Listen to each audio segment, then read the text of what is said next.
నీవు వెను తిరుగుటే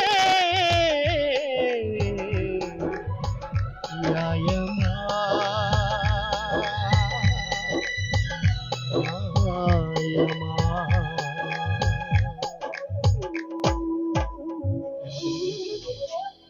నమ్మకం కలిగిన ప్రభువా, మాకు మెలకువను దయచేయి ప్రభువా. మేము మెలకువగలేకపోతే అపవాది యొక్క సూచనలు గమనించలేం ప్రభువా. మేము తల్లిదండ్రులుగా మెలకువగా లేకపోతే మా పిల్లల్ని అపవాదికి బలిగొనే వారిగా ఉండిపోతాం ప్రభువా. తల్లిదండ్రులైన మాకు అందరికీ మెలకువను దయచేయి. You are all ready to the kingdom of the God. మీరు అక్కడి కొరకు మనం సిద్ధపరచము. యేసు సర్వశక్తి గల దిగ్గర నామంలో ప్రార్థించి వేడుకొనిచున్నాము తండ్రి. ఆమేన్. హల్లెలూయా. ఈ పాట ఒక గొప్ప సందేశం మనకు. దేవునికి స్తోత్రం. హల్లెలూయా. ప్రేమైన వారలారా, చక్కటి మాటలు మనం విన్నాం. కొద్ది నిమిషాలు కూడా, ఎందుకంటే దేవుని వాక్యం కరువైపోతుందండి. మనుషులు తూర్పు నుండి పడమర వరకు వెతుకుదురు కానీ వాక్యం చెప్పడానికి మనుషులు కనిపించారు. Praise the Lord. దీని కొరకు వందల సంవత్సరాల క్రితములోనే, వేల సంవత్సరాల క్రితములోనే ఆమోసు గ్రంథ ప్రవక్త దాని కొరకు ప్రకటన చేశాడు. ఇదిగో క్షామకాలం అంటే కరువు రాబోతుందని చెప్పంటాడు. అది ఆహారం లేని కరువు కాదంట. రెస్టారెంట్లు ఉంటాయి, అన్నీ ఉంటాయి, కానీ వాక్యము లేని కరువు రాబోతుంది భూమి మీదకి. Praise the Lord. అందుకే మన పిల్లల్ని మనము సమర్థవంతులుగా తయారు చేయాలి. ఒక తండ్రి ఒక తల్లి బాగా వ్యవసాయం చేయగలరు.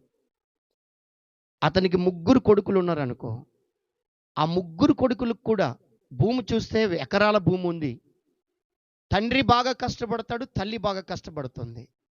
మరి 3 కొడుకులకు కూడా వాళ్ళకి చేతి పట్టుకుంటే నలిగిపోతుందేమో అని దుక్కు నేర్పలేదనుకో, వ్యవసాయం నేర్పలేదనుకో, నాగలి చెక్కుట నేర్పించలేదనుకో, ఒకరోజు తల్లిదండ్రులు సడన్లీగా చనిపోతారు. అప్పుడు ఏం చేస్తారు ఆ పిల్లలు చెప్పండి? ఇటు చదువు లేక, ఇటు వ్యవసాయం రాక దేశ దిమ్మరులైపోయిన పరిస్థితిలోకి వస్తుంది. Praise the Lord. అందుకే తల్లిదండ్రులుగా మనమే మన పిల్లల పట్ల కొంచెం మనసు పెట్టగలిగితే, దైవ వాక్యాన్ని నేర్పించగలిగితే, ప్రార్థించే విధానాన్ని నేర్పించగలిగితే, వాక్య జ్ఞాన పరిజ్ఞానాన్ని వారి హృదయంలో పెట్టగలిగితే, రేపొద్దున మనం ఈ భూమిని విడిచిపెట్టిన వారి నమ్మిన దేవునికి వారు నమ్మకంగా బ్రతకగలరు. Praise the Lord. హల్లెలూయా. ఒక దైవజనుడు చెప్తా ఉన్నాడు, ఒక దైవజనుడు మాట్లాడుతూ ఉన్నాడు, ఒక ఆత్మ పూర్ణుడు మాట్లాడుతున్నాడు. డానియల్ సాంసన్ అనే దైవజనుడు ఒక చక్కటి మాట చెప్పారు మొన్న మాకు. ఆయన అన్నారు, తరతరాల నుండి కూడా ఆ తరము దేవుని వాక్యానికి విధేయులై దేవుని కట్టడాలు జాగ్రత్తగా వినగలిగితే యేసు క్రీస్తు లేని గ్రామం ఈ ప్రపంచంలో ఉండనే ఉండదన్నాడు ఆయన. అర్థం కాలేదు మీకు ఎవరికి? Praise the Lord. మనం విధేయత చూపించగలిగితే, నేను ఒక పట్టణం కోసం పరిచయం చేస్తాను. ఎలాంటి పట్టణం అంటే ఆ పట్టణం తిండికి లోటు లేని పట్టణం. రాజుగారి బల్లలో కూర్చుంటే ఇతర దేశాలన్నీ కూడా ఆశ్చర్యపోయేటువంటి పట్టణం అది. శేబాదేశపు అనేటువంటి ఒక రాణి బల్లలో తన పనివారు వడ్డించే తీరును చూసి ఆశ్చర్యపోయిందంట. అప్పుడు ఆవిడ ఒక మాట అన్నది, నీ కోసము చాలా తక్కువగా చెప్పారు, ఇప్పుడు నేను కన్నులారా చూస్తున్నాను. నిజముగా నీ దేవుడు, నీకు ఈ భాగ్యమునిచ్చిన దేవుడు గొప్పవాడని చెప్పి దేవుని గణపరిచినటువంటి పట్టణం అది. అదే యెరూషలేము పట్టణం. ఆ పట్టణము కొరకు గ్రంథకర్త, విలాప గ్రంథకర్త మొదటి అధ్యాయంలోనే ఒక మాట రాస్తాడు. జనన భరితమైన పట్టణమా, నువ్వెట్లు ఏకాకివైపోతివి. బంగారపు గిన్నెలలో అన్నము తిన్న పట్టణమా, రాజవీధిలో సౌఖ్యముగా నడిచేటువంటి పట్టణమా, సియోను కుమార్తెలు పాల వంటి నున్నటి శరీరమును కలిగిన పట్టణం ఎట్టా అయిపోయిందంటే ఏకాకిగా మిగిలిపోయింది. Praise the Lord. ధనం ఉంటే మన పిల్లల్ని ఉన్నతంగా చేసేయవచ్చు అనుకుంటాం, చదువు ఉంటే గొప్పవారుగా అయిపోతారనుకుంటాం మనం. Praise the Lord. వారికి నేర్పించవలసిన విధానాన్ని బైబిల్ చెప్పినట్లుగా ఏవి నీచమైనవో, ఏవి ఘనమైనవో, ఏవి ఖ్యాతి గలవో, ఏవి ప్రాఖ్యాతి గలవో నువ్వు నేర్పించగలిగితే నీ పిల్లలకి ఇది నీ పిల్లలు రేపొద్దున్న దాన్ని ఆధారం చేసుకొని మంచిని చెడుని వివేచించేటువంటి ఆధ్యాత్మికమైన జీవితములోన వారు ప్రయాణం చేస్తారు. దేవునికి స్తోత్రం. హల్లెలూయా. ఏండి 4వ అధ్యాయంలో విలాప గ్రంథకర్త 4వ అధ్యాయంలో ఇది సియోనుకు శిక్ష. ఈ 4వ అధ్యాయం ఏంటంటే సియోనుకు శిక్ష. మొదటి అధ్యాయం ఏంటంటే నిర్మానుష్యమైనటువంటి యెరూషలేము కోసం రాశారు జెరెమియా గారు. 2వ అధ్యాయం ఏంటంటే దేవుని యొక్క తీర్పు ఎట్టా వచ్చిందో ఆ ప్రజల మీదకి రాశాడు. 3వ అధ్యాయం 4వ అధ్యాయం ఏం రాశాడంటే సియోనుకు శిక్ష. ఎలాంటి శిక్ష అంటే బంగారము ఎట్లు మందగిల్లినది, మేలిమి బంగారం ఎట్లు మార్చబడినది, ప్రతి వీధి మొగ్గ ప్రతిష్ఠితమైన రాళ్ళు పారవేయబడి ఉన్నవి, మేలిమి బంగారముతో పోల్చదగిన సియోను ప్రియ కుమారులు ఎట్లు కుమ్మరి చేసిన మంటు కుండలుగా ఎంచబడుచున్నారు, నక్కలు వాటి రొమ్మునిచ్చి తమ పిల్లలకు పాలిచ్చును గాని నా జనులు కుమారి ఎడారిలోని ఉష్ణ పక్షులు కంటే క్రూరులైపోయారు. దప్పిచేత సంటి పిల్ల నాలుక వాని అంగిటికి అంటుకొనును, పసి పిల్లలు అన్నమడుగుదురు, ఎవడును వారికి పెట్టడు, సుకుమార భోజనము చేయువారు దిక్కులేక వీధులలో. అందుకే పాస్టర్ గారు చెప్పిన మాట నేను గుర్తు చేస్తున్నా. భక్తిహీనులకు ఏమి దొరకదంట? సియోను కుమార్తెలు ఎంతో ఉన్నతమైన వారు, ఎంతో బలవంతులు వారు, మేలిమి బంగారముతో పోల్చబడినటువంటి పిల్లలు నక్కలైనను వాటి రొమ్మునిచ్చి పిల్లలకి పాలు పెడుతున్నాయి. కానీ సియోను కుమార్తెలు ఎట్టా అయిపోయారంటే ఉష్ణ పక్షులు కన్నా క్రూరులైపోయారు. ఉష్ణ పక్షుకున్న గుణం ఏంటంటే ఇది ఎడారిలో పెరిగేటువంటి పక్షి, గుడ్లైతే పెడతది కానీ పొదిగే గుణం లేదు. అవసరమైతే అదే గుడ్డును పొడుచుకొని తినేటువంటి గుణం ఈ ఆస్ట్రిచ్ అనేటువంటి ఉష్ణ పక్షి. తెలుగులో ఈ ఆస్ట్రిచ్ అనేటువంటి పక్షికి ఉన్నటువంటి గుణముతో పోల్చబడింది సియోను సంఘం. దేవుని సంఘమా, ఈరోజు మన దగ్గర అన్నీ ఉండవచ్చు, రేపు మనకి ఏమీ లేకపోవచ్చు, కానీ మనకు అన్ని కలిగి సంతృప్తిగా ఈ భూమి మీద చక్కగా బ్రతికి సమాజంలో మంచిగా జీవించాలంటే దేవునికి ఇష్టమైనటువంటి వ్యక్తులుగా బ్రతకాలి. ఈ మాట నన్ను నిజంగా సుకుమార అంటే సుఖముగా బ్రతికినటువంటి కుమారులు కుమార్తెలు భోజనము చేయువారు దిక్కులేక వీధుల్లోనే పడి ఉన్నారు. వాళ్ళు ముద్దు బిడ్డలు ఏమైపోయారంటే వీధుల్లో పడిపోయారు. ఎందుకు పడిపోయారంటే వారు దేవుని వాక్యానికి అవిధేయులయ్యారు. ఈరోజు తమ్ముడు యవన కాలంలో మంచి బిడ్డను దేవుడు ఇచ్చాడు. నీ బిడ్డ జీవితంలో నువ్వు గొప్ప విద్యని ఇవ్వగలవేమో కానీ, ప్రకృతి సంబంధమైన జ్ఞానాన్ని ఇవ్వగలమేమో కానీ, పర సంబంధమైన జ్ఞానాన్ని నువ్వు ఇవ్వాలంటే నువ్వు నీ భార్య దేవుని కట్టడలను అనుసరించి నడవాలి. మీరేసే అడుగులో వారిని ఆ అడుగులో మీరు నడిపించాలి, మీ ఆలోచనలో నడిపించాలి. అప్పుడే నీ పిల్లలు నగరానికి చెక్కిన మూల స్తంభాలుగా నిలబడతారు. దేవునికి స్తోత్రం. ఏండి బైబిల్ చెప్పినట్లుగా 112వ అధ్యాయంలో కీర్తనకారుడు చెప్తాడు ఒక మాట. అక్కడ చూడండి ఒక మాట, అది జస్ట్ రిమెంబర్ చేస్తున్న మాట. 112వ కీర్తన మొదటి వచనంలో యెహోవాను స్తుతించాలి మీరిద్దరు. యెహోవా యందు భయభక్తులు కలిగి జీవిస్తే, ఆయన ఆజ్ఞని బట్టి అధికంగా మీరు సంతోషించగలిగితే వారి సంతతి వారు భూమిలోన బలవంతులవుతారంట. ఇంకా యథార్థవంతుల వంశపు వారు దీవించబడతారంట. కలిమియు సంపద వారి ఇంట. క్రైస్తలాడి మాటలు అండర్లైన్ చేసుకోండి. యెహోవా దేవుణ్ణి స్తుతించగలిగితే, ఆయన యందు భయభక్తులు కలిగి బ్రతకగలిగితే, ఆయన ఆజ్ఞని బట్టి అధికంగా మీరు సంతోషించగలిగితే మీ సంతతి వారు భూమిలోన బలవంతులు అవుతారంటే ఊరు వాళ్ళకి అందరు కొట్టేసి గొప్పవారు అయిపోతారని కాదు. జ్ఞానములో బలం, ఏంటి చదువులో బలం, ఏంటి ఆ గ్రామస్తులందరినీ పిల్లలు చూసినప్పుడు దీవించేటువంటి స్థాయిలో పెరుగుతారు. వాళ్ళు పెద్దలను గౌరవిస్తారు, విచ్చలవిడిగా జీవించారు. వారేసే బట్టలు, వారు నడిచే నడక, వాళ్ళు చేసుకున్న కటింగ్స్ అన్ని కూడా దేవునికి ఇంపైన సువాసనగా మార్చబడతాయి. ప్రైజ్ ద లార్డ్, హల్లెలూయా. ఈ ఉదయకాల సమయంలో జ్ఞాపకం చేసుకోండి గనుక నా ప్రియమైనటువంటి తమ్ముడా, చెల్లమా, మీ బిడ్డనట్ల పెంచేటువంటి వ్యక్తులుగా మీరు జీవించాలి. Praise the Lord, hallelujah. ఏంటి ఎస్తేరు కొరకు రాత్రి ఒక ప్రేయర్కి వెళ్ళాం. అక్కడ ఎస్తేరు సందర్భం తీసుకొని చెప్పాను. ఎస్తేరు మొదటిగాట దయ పొందిందంట, రెండోదంట దయా దాక్షిణ్యములు కలిగిందంట, మూడోదంట దయా దాక్షిణ్యముల కిరీటమును ధరింపజేసిందంట. Praise the Lord. మనుషుల మందు దయ పొందినటువంటి ఎస్తేర్, దయా దాక్షిణ్యమును కలిగిన ఎస్తేర్ దయా కిరీటాన్ని ధరించుకుందంట రాణి స్థాయిలోకి. Praise the lord.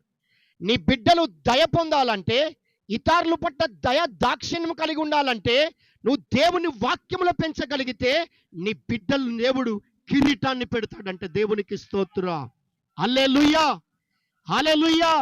ఏంటి మీరు అనుసరించే తీరే మీ బిడ్డలు మిమ్మల్ని వెంబడిస్తారు. నిజంగా నేను ఈ గ్రామ మున్సాబ్ కోసం పలుమార్లు విన్నాను. ఆ మున్సాబ్ ఎప్పుడు దేవుని రాకడ పర్యాంతరం వరకు ఆయన తీసుకున్నటువంటి తుది నిర్ణయం అది అంతం వరకు కొనసాగించునుగాక. ఆమెన్. ఈ గ్రామాన్ని అంతటిని కూడా చక్కగా కొంతమంది పెద్దలతో కంట్రోల్ చేస్తూ, యూత్ను కంట్రోల్ చేస్తూ, టైంకి సంఘమును టైంకి వచ్చేటట్లుగా ఆరాధించేటట్లుగా నిజంగా ఈ గ్రామం అదే పట్టుదల కలిగి జీవిస్తే ఈ గ్రామాన్ని దేవుడు కొండ మీద ఉన్న పట్టణము మరుగై ఉండదని చెప్తున్నాను. దేవునికి స్తోత్రం, హల్లెలూయా, హల్లెలూయా. ఒక వ్యక్తిని మీకు పరిచయం చేస్తాను జాగ్రత్తగా. ఏంటి నాట్ ఓన్లీ మీ పిల్లలు భూమి మీద బలవంతులే కాదంట, ఇంకో మాట కూడా భక్తుడు చెప్తాడు. 37వ అధ్యాయం కీర్తన గ్రంథం 25వ వచనములో చక్కటి మాట చదువుదామా? మీ చేత చదివించాలని చదివిస్తున్నాను. నేను చిన్నవాడనై ఉంటిని, చదవచ్చు వినన్నా. నేను చిన్నవాడనై ఉంటిని, ఇప్పుడు ముసలివాడిని అయిపోయాను. అయినను నీతిమంతులు విడవబడుట గాని వారి సంతానము భిక్షమెత్తుట గాని నేను చూచి ఉండలేదు. గట్టిగా చప్పట్లు కొట్టి దేవుని మహింపరచండి. Praise the Lord. నువ్వెప్పుడైతే దేవుని ఆజ్ఞను బట్టి అధికంగా సంతోషించగలిగితే, ప్రభువులో మీరు మీ ఇంటిని స్తుతిగా మార్చగలిగితే, మీ సంతతి వారు భూమిలో బలవంతులవ్వడమే కాదు, యథార్థవంతుల వంశపు వారు వలె దేవుడు మిమ్మల్ని దీవించడమే కాదు, మిమ్మలను దేవుడు మీ ఇంట్లో కలిమి సంపద ఉంచడమే కాదు, మీరు పిల్లవాడిగా ఉన్నప్పుడు ఎలాగున్నారో మీరు ముసలైపోయినప్పుడు మీ సంతతి వారు ఎప్పుడు కూడా భిక్షం ఎత్తుట మీరు చూచి ఉండరు. ఇంకంతే. ఆమెన్ చెప్పాలి. నీ సంతతి వారు అట్టా ఉంటారు. దేవునికి స్తోత్రం. చెప్పడానికి చాలా భారంతో చెప్తాం, కానీ దాన్ని అవలంబింపజేసుకోవడానికి, దాన్ని మనము అనుసరించడానికి చాలా కష్టమైపోతూ ఉంది. ప్రైజ్ ద లార్డ్, హల్లెలూయా. జ్ఞాపకం చేసుకోండి, 19 సంవత్సరాల వయసులో, చిన్న వయసులో మేము అందరం యవ్వన వయసులో సేవకొచ్చాం. తీర్థాలు, యాత్రలు అన్నీ వదిలిపెట్టుకున్నాం మంచిగా జీవించడానికి. కష్టాలలో, ఇబ్బందులలో, ఇరుకులలో మరలా నిలబడడానికి, గమ్యాన్ని చూడడానికి, ఈ రోజు వరకు మేము ఇలా ఉండడానికి ఇది మా బలము సామర్థ్య కాదు. ప్రతిరోజు మా ఇంట్లో స్తుతి ఉంటుంది. ప్రతిరోజు యథార్థంగా బ్రతకడానికి వాక్యాన్ని కంకణముగా ధరించుకొని జీవిస్తూ ఉన్నాం. Praise the Lord. మనం చదివిన విద్య మనల్ని సమర్థవంతులుగా చేయలేదు. ప్రైజ్ ద లార్డ్, హల్లెలూయా. నువ్వు పెద్ద ఆఫీసర్ అయిపోయినా, ఆ ఆఫీసర్ అక్కడికి వెళ్ళిన తర్వాత లంచగొండితనం నీ యథార్థతను కోల్పోయినట్లుగా చేస్తుంది. ఆ డ్యూటీ యొక్క ఆ యొక్క విధి విధానం నిన్ను కోపిస్తుడిగా మార్చేస్తుంది. కానీ దేవుని వాక్యము నువ్వెక్కడ ఉన్నా సమర్థవంతుడిగా చేస్తుంది. ప్రైజ్ ద లార్డ్, హల్లెలూయా. నేను ఒక వ్యక్తి కొరకు మీకు చెప్పాలని ఆశపడుతున్నాను. బైబిల్ నుంచి చూద్దాం ఒకసారి. 2వ దినవృత్తాంతాల గ్రంథం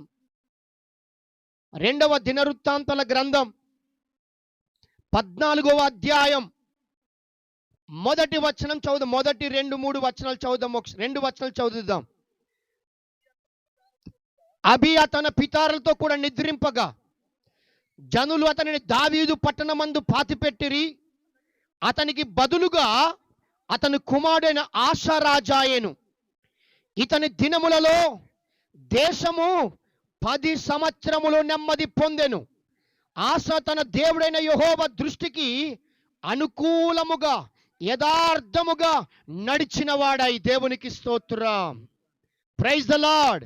దావీదు కుమారుడైన సొలొమోను కుమారుడైన రెహబాం మంచిగా బ్రతకలేదు, కానీ తన కుమారుడైన అబియా దేవుని యందు భయభక్తులు కలిగిన వాడిగా యూదా పట్టణములో తక్కువ సైన్యముతో యారోబాము లక్షల మంది సైన్యాన్ని హతమార్చి తను చనిపోతూ తన కొడుకుకి దైవభక్తులు పెంచి ఆశాకి చెప్పాడు చాలా విషయాలు.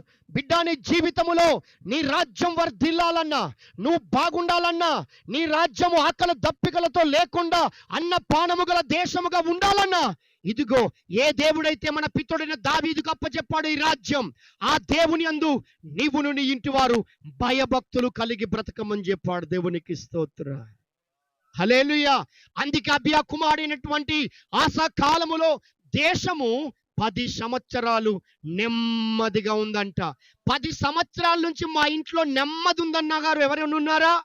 Praise the Lord. కష్టాలు ఉండవని చెప్పట్లే, రోగాలు ఉండవని చెప్పట్లే, అప్పులు ఉండవని చెప్పట్లే. ఇవన్నీ ఉన్నప్పటికీ కూడా మేము జాయిగా జీవిస్తున్నామనే కుటుంబాలు చెప్పగలిగిన సామర్థ్యత ఎవరికి ఉంటుందంటే దేవుని యందు భయభక్తులు కలిగిన వారికి మాత్రమే. దేవునికి స్తోత్రం.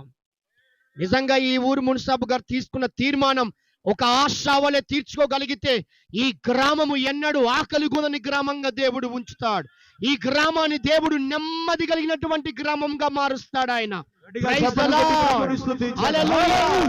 ఏంటి ఈ ఉదయకాల సమయంలో ఆశ చెప్తా ఉన్నాడు. ఆశ కోసం సాక్ష్యం ఏంటంటే ఆశ తన దేవుడైన యెహోవా దృష్టికి అనుకూలముగాను యథార్థముగా నడిచినవాడు.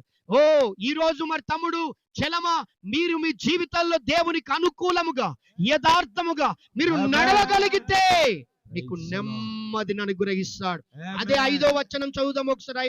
6వ వచనం, 5వ వచనంలోనే 3వ లైన్ చదువుదాం ఒకసారి. అతని ఏలుబడి యందు రాజ్యము నెమ్మదిగా ఉండెను. ఆ సంవత్సరములలో అతనికి యుద్ధములు లేకపోవుట చేత దేశములో నెమ్మది కలిగి ఉండేను. Praise the Lord. శత్రువు భయం లేదు. శత్రువు సంపేస్తాడన్న భయం లేదు. ఆ దేశమట యుద్ధములే లేని దేశముగా చేశాడు ఆశ. దేవునికి స్తోత్రం. అరే, ఎట్టాగా ఆయన యుద్ధములని దేశంగా చేశాడు? యెరూషలేము చుట్టూ ఎన్నో దేశాలు ఉన్నాయి. ఎన్నో ఫిలిష్టియా దేశం, గాజా దేశము, అష్డోద దేశము, రకరకాల దేశాలు ఈరోజు చూస్తే చాలా దేశాలు ఉన్నాయి. చాలా దేశాలు. ఆ దేశాలన్నీ కూడా ఆమాస్, గాజా, ఇలాంటి దేశాలు చుట్టుపక్కల శత్రువులు ఉన్నారు. 30 దేశాలకి, శత్రు దేశాలకి మధ్యన యెరూషలేము ఉంది. దేవునికి స్తోత్రం. కానీ 30 దేశాలు ఏ క్షణమైన యెరూషలేముకు దాడి చేయాలని ఇప్పుడు వస్తున్నటువంటి వార్తలు కాదు. ఇది అనాది కాలము, దావీదు కాలము నుంచి అప్పటి నుంచి కూడా అప్పటి నుంచి యుద్ధాలు. కానీ అలాంటి యుద్ధములు లేని దేశముగా మార్చగలిగిన సామర్థ్య ఆశకున్న శక్తి ఏమిటంటే తన సైన్య బలము కాదండి, కానీ తన తండ్రి చెప్పిన దేవుడైన యెహోవా మీద ఆయన మనస్సును నిలుపుకొని దేవుని వైపును చూడగలిగాడు. కనుకనే ఆ యొక్క దేశంలో యుద్ధములు లేవు. మన ఇంటిలో యుద్ధాలు వస్తున్నాయంటే, మన ఇంటిలో ఉన్న ప్రతిదానికి సీటీ మాటి గొడవలు వస్తున్నాయంటే మన ఇంటిలో నా స్థుతి లేదు. స్థుతి ఎప్పుడు పాస్టర్ చెప్తారు, స్థుతి ఏం చేస్తుందంట? మన స్థితిని మారుస్తుంది. Praise the Lord. హల్లెలూయా. స్థుతి కలగాలి. 7 గంటలు 7:30 రావగానే మన ఇంట్లో కుటుంబ ప్రార్థనలు ఉండాలి. మన బిడ్డల్ని కూడా కూర్చోబెట్టాలి. దేవునికి స్తోత్రం. హల్లెలూయా. మన ఇంట్లో మన బిడ్డలను కూర్చోబెట్టాలి. ఎంతమంది గృహాల్లోన కుటుంబ ప్రార్థనలు జరుగుతున్నాయి? Praise the Lord. ఒక శక్తివంతమైన నాయకుడికి ఉండవలసిన లక్షణం ఏంటంటే నిజమైన, ఎంత ఉద్యోగస్తుడైనా, ఎంత విద్యావేత్త అయినా, ఎలాంటి వ్యక్తి అయినా, ఎంత సంపాదించినా ఆయన ఇంటిని కుటుంబ ప్రార్థన 7:30-8 గంటలకి ఆయన ప్రారంభించలేని వాడు ఖచ్చితంగా బలహీనమైన వాడని నేను చెప్పగలను దేవుని వాక్యాన్ని బట్టి. దేవునికి స్తోత్రం. Praise the Lord. భక్తిహీనుడే. నీ ఇంటిని కుటుంబ ప్రార్థనతో, వ్యక్తిగత ప్రార్థనతో నీ పిల్లలను నేర్పించగలిగితే యుద్ధములు నీ ఇంటిలో ఆగిపోతాయి. Praise the lord.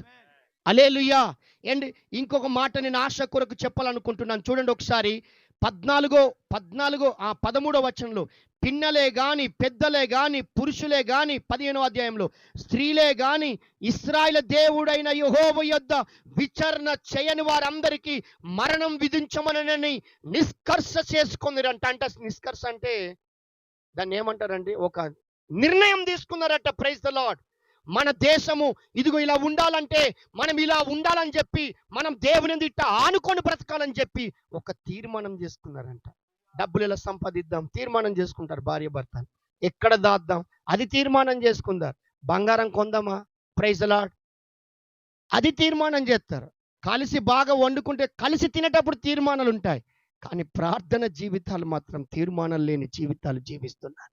ఎన్నో సంవత్సరాల నుంచి 19, 18 సంవత్సరాల నుంచి ఈ గంధల వీధిలో చిన్న చర్చి నుంచి, చర్చి లేనప్పటి నుంచి మేము వాక్యం ప్రకటిస్తూనే ఉన్నాం. మోసే పాస్టర్ గారు, నేను. Praise the Lord. And Shanti పాస్టమ్మ గారి ఇంట్లోన అక్కడ ఒక మంచం ఉండేది. ఆ మంచం దగ్గర ఉపవాస ప్రార్థన జరిగింది. ప్రారంభ ప్రార్థన ఇక్కడ ఏం జరిగింది? ఉపవాస ప్రార్థన. Praise the Lord. అండ్ ఉపవాస ప్రార్థన అక్కడ ప్రారంభించబడింది. అప్పటి నుంచి దేవుని వాక్యాన్ని ప్రకటించుకుంటూ వస్తున్నాం. Praise the Lord. ఈ వాక్యాన్ని సరిగా మీరు అర్థం చేసుకుంటే, మీరు కాదండి, ఇప్పుడు ఇక్కడ కూర్చొని చూసారా, చాలా మంది కూర్చోలేని వారు ఉన్నారు చూసారా, వాళ్ళందరూ కూడా మీ తీర్మానాన్ని బట్టి కూర్చునేటువంటి స్థాయిలోకి దేవుడు తీసుకొస్తాడు. నీ బిడ్డలు నీ మాట వినకపోతే యుద్ధాలే, అవునా కాదా? నీ కొడుకు నీ మాట వినకుండా కాపీ బస్తా పట్టుకోపోతే ఏం చేస్తావు? వాళ్ళే పట్టుకొని వెళ్తున్నాడు, నా కొడుకు పోతే పోను కానీ మోసుకొని అంటాడా ఏ తండ్రేనా? Praise the Lord. హల్లెలూయా. ఏంటి, తోటలు ఉన్నాయి, అన్నీ ఉన్నాయి, పండుతున్నాయి, కానీ దళారు వచ్చి ఎత్తుకోపోతున్నాడు. Praise the lord. అదొక యుద్ధం. ఆశీర్వాదం లేనిటువంటి కుటుంబాలుగా మనం జీవిస్తూ ఉన్నాం. Praise the lord.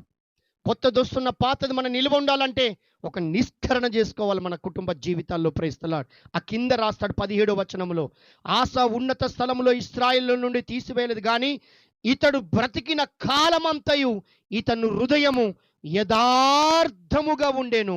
19, ఆస లేడుబడి యందు 35 సంవత్సరముల వరకు కూడా యుద్ధములు జరగలేదు. గట్టిగా చప్పట్లు కొట్టి దేవుని మహింపరచండి. Praise the lord. ఎన్ని సంవత్సరాలు యుద్ధాలు జరగలేదట తమ్ముడా? 35 సంవత్సరాలట సంతోషంగా నిద్రపోతున్నారట. Praise the Lord. ఈరోజు ఇజ్రాయెల్ దేశంలోన వాళ్ళ కంటికి నిద్ర పట్టట్లేదు.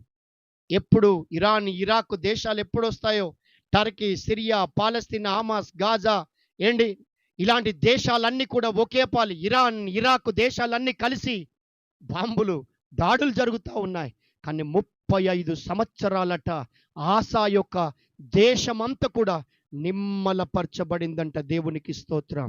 నేను చెప్పే విషయం ఏంటంటే, వాడికి నేనేం చెప్పినా అర్థం కాదు బాబుగాడికి, కానీ మీకు చెప్తున్నా, నీ బిడ్డ బాగుండాలంటే మీ తీర్మానాలు బాగుండాలి. Praise the Lord. కానీ దేవుని వాక్యానికి భయం లేని వాడు ఏం చేస్తాడు? త్రాగేస్తాడు, పేకాట ఆడతాడు, జూదం ఆడతాడు, తీర్థయాత్రలు చేస్తాడు. ఇంట్లో డబ్బులంతా కూడా ఇందాక అయ్యగారు చెప్పినట్లుగా మొత్తం తాగుడికే అయిపోతుంది. సమాధానం ఉండదు, నెమ్మది ఉండదు. నేను ప్రేమతో ఈ మాటలు చెప్తా ఉన్నాను. జాగ్రత్తగా నువ్వు దేవుణ్ణి ఎప్పుడైతే వెంబడించగలుగుతావో నీ కుటుంబ జీవితాల్లో దేవుడు బలమైనటువంటి కార్యాలు చేస్తాడు. ఇంకా చెప్పడానికి చాలా విషయాలు ఉన్నాయి, కానీ బాలుడైనటువంటి యోషియా అనేటువంటి వ్యక్తి అట 8 సంవత్సరాల వయసులోనే తన దేవుడైన యెహోవా యందట మనసు నిలుపుకున్నాడంట. 34వ అధ్యాయం దినవృత్తాంతాల గ్రంథంలో మనసు నిలుపుకున్నాడట. ఎన్ని సంవత్సరాలు చెప్పండి?